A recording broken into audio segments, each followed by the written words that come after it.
The third theme is we have received what we might call a number of complaints about the processing times, especially to do with skilled migration.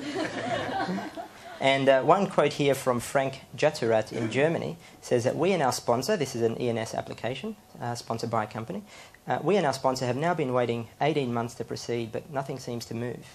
Now, clearly there's an issue about around quality, and there's consistent support that we can't afford to compromise the quality of processing.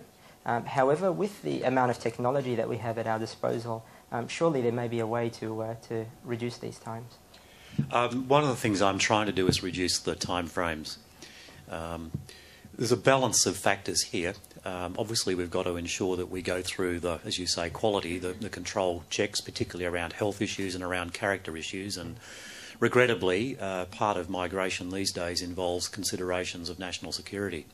And we can't avoid that. It's the world in which we live in. But at the same time, we want the system to be as efficient as possible and to meet the needs as quickly as possible in terms of the need for workers in Australia. So, for example, in the 457 visa process, we're doing a couple of things. On one hand, we're putting in some more stringent penalties in terms of people, sponsors, employers who abuse the system and do the wrong thing.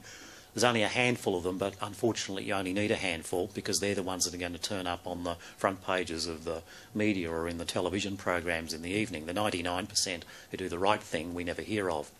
But on the other hand, we're going to look at, we are looking at and hope to have in operation soon a much more streamlined process for those reputable sponsors and employers who have done the right thing so that we can shorten the time frames for them. And that's something we need to do more broadly throughout the migration program. Thank you. The final theme actually was in some respects surprising and in others not, and I'll explain that. It seems that a number of people have an impression that we favour people from other countries when it comes to application for a visa. What was interesting is that that sentiment was expressed from almost every continent, thinking that we favoured somebody else. Now, what we really would like to do here is give you an opportunity, Minister, to send a very clear message to prospective migrants as to how welcome they are in Australia, regardless of where they're from. Well, as I said, we will need migrants to ensure our economic and national security, national interest in the future. Without that, we simply won't be able to prosper in the way in which we aspire to. And that will mean not just staying where we are, that will mean that we won't be able to compete effectively with other countries. And if we can't compete effectively with other countries, then people who've currently got jobs in Australia won't be with the same degree of security that they would otherwise have. So migrants are and will be, for the foreseeable future, by which I mean decades, migrants will be welcome to Australia. And we bring people from over 200 countries around the world. We have a non-discriminatory policy.